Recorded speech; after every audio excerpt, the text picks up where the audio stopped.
Hello guys, my name is Yaokai and this is some of my takes on the Tesla Semi. So Tesla released its Semi on Thursday, November 16th, and it has made a bunch of claims, and I'd like to see what the implications are for all of these claims. Now this is their web page. So some of the starting point, you probably already know, but they claim they can carry 80,000 pounds at 60 miles an hour for 500 miles. And the claim is that you get less than 2 kilowatt hours per mile. So say around 2. And let's say um, how realistic this number is. I think it's fairly realistic. So here is a very reputable EV website. So that's from 7 months ago. That's long before Tesla released their numbers. And looking at, they went through some complicated math, and it comes up with about a similar number as to Tesla. So basically like two kilowatt hours per square, per mile. So that means this thing has a battery of 1,000 kilowatt hours, right? So what does that mean? That has to translate into some kind of weight. So let's take a look at Tesla's EPA filings and see how much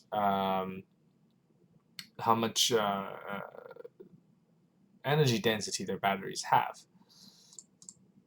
Alright, so we want the certification summary, which contains all that information. So certification summary, we could take a look at both Tesla Model 3 and the Model 100D, the Model S. These are like the Model X's, and then these are the Model S's. So from what I know, Model X actually has the same density as energy density as Model 3. So this is a Model 3. Now let's search for battery energy. Oh, sorry, battery specific energy. So that's 150.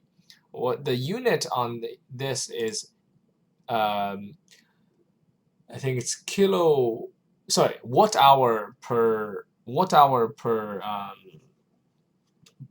kilo. So 115 watt hour per kilo for Model 3. And for Model S,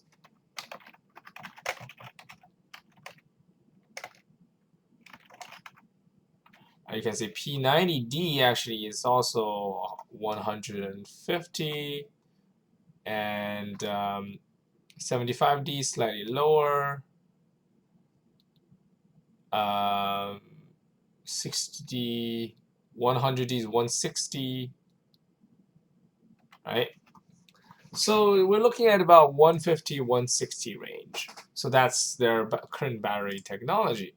So what does that mean? So as we said, they need 1,000 kilowatt hours. So that's just put 3 zeros more, so 1 megawatt hours. Divide by 150 watt hours per kilo. So that is the battery weight in kilos. So 6.67 kilos. So 6.67 metric tons. So 6667 kg/lb. That translates into 14,700 pounds, right? So it's 14,700 pounds for the battery alone, and that's not including the wheels of the truck, or the powertrain, so the actual motors or the cabin. So let's say we, just pulling numbers out of my ass now. I know that a Porsche 911 wheel is I think it was like 27 pounds. Right, so these are big wheels and all that stuff. So I would imagine those would be, say, 10x that. So 270 pounds. You got, I don't know. They have semis have like 2 wheels here, maybe another 2 here, right, and then some on the back. So, well, those are not actually part of the truck. That's actually part of the trailer. So 2 more wheels, actually 2 sets here, I think. So we should be getting 6 wheels.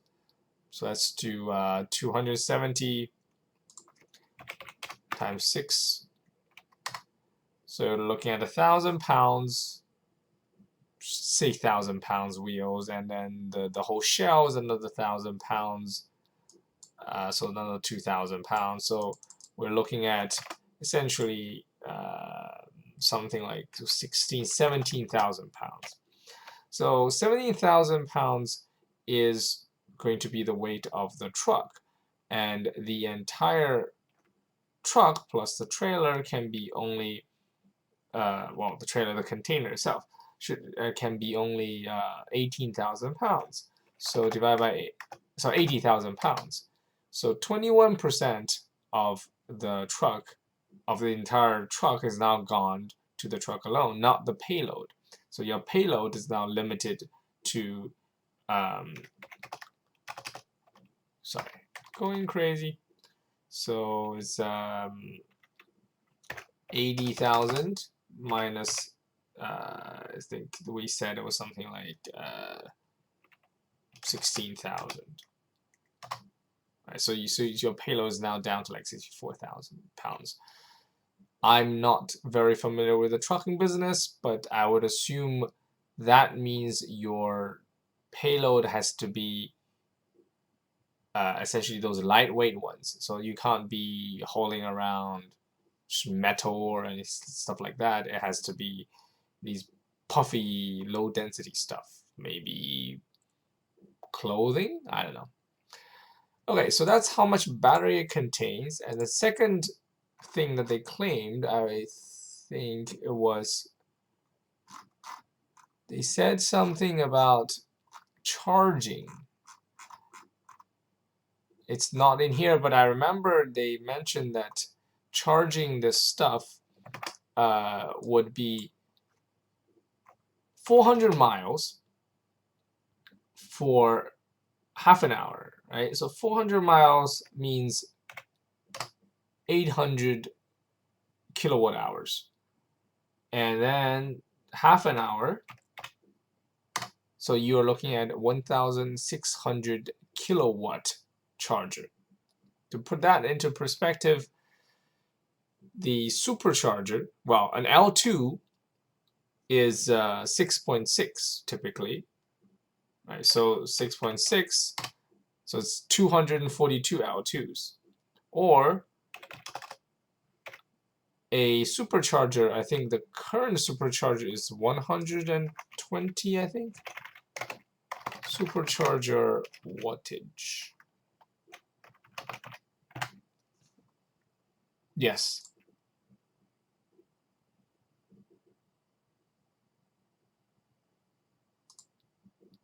Yeah. So 120 kilowatts.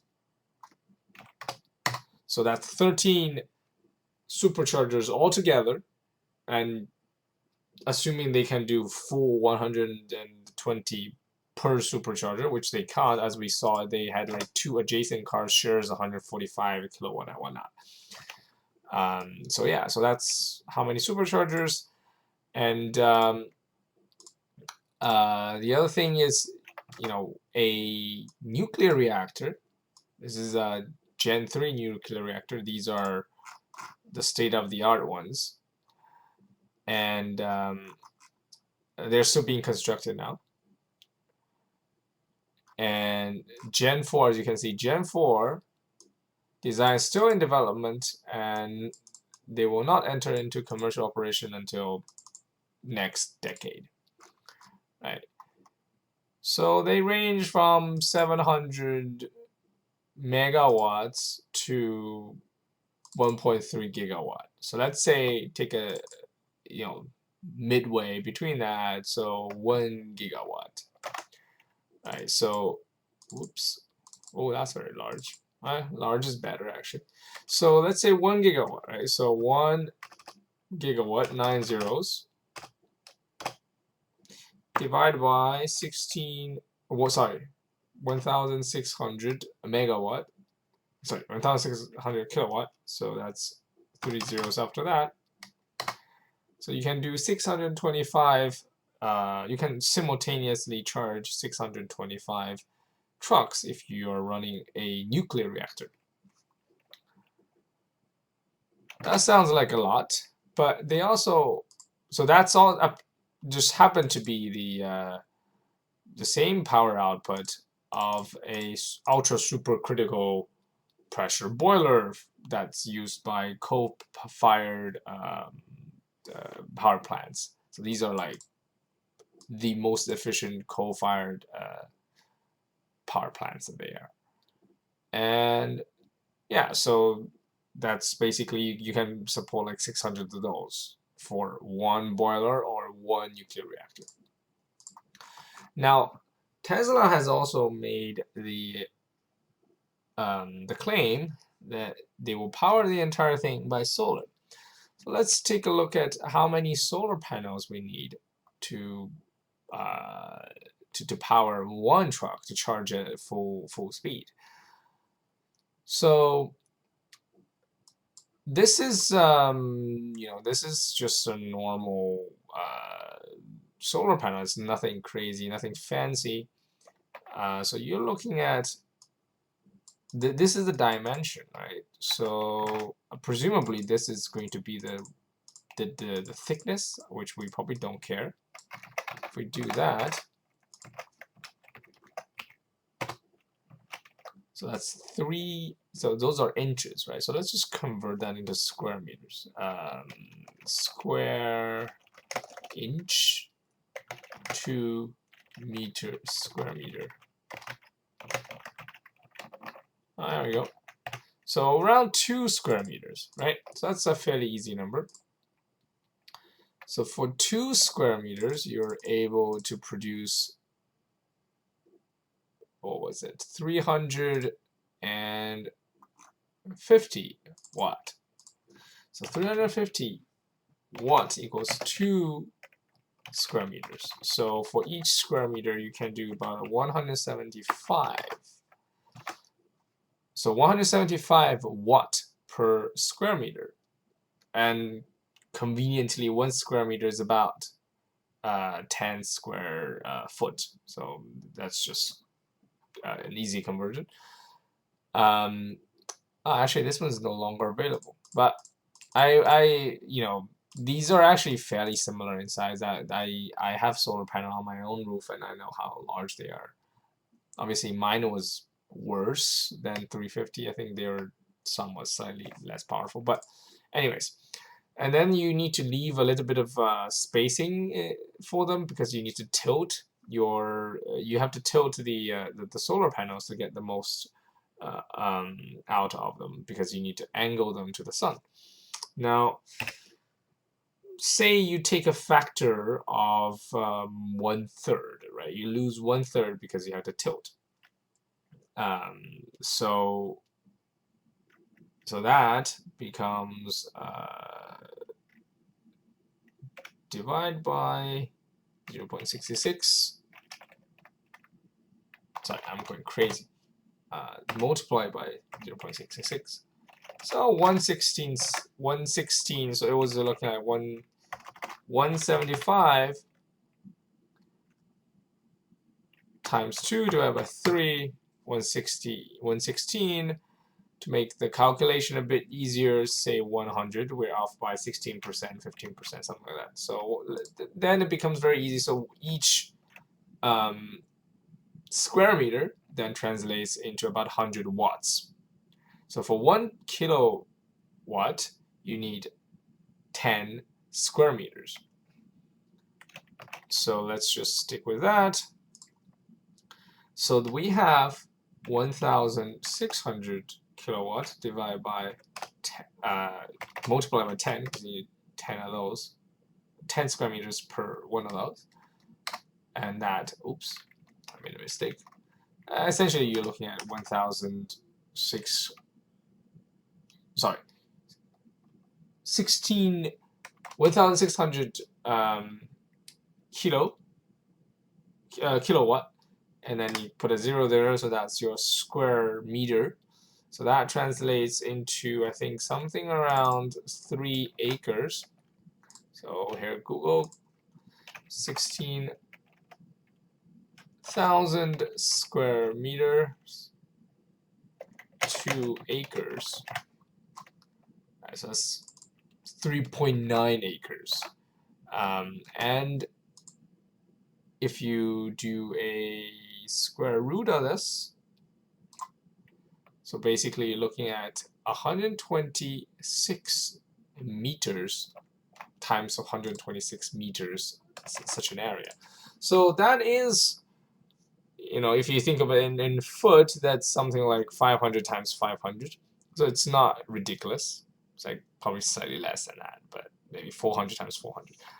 It's not ridiculously large. If you put them in, a desert like New Mexico or somewhere in Nevada, I'd imagine it won't cost you that much money.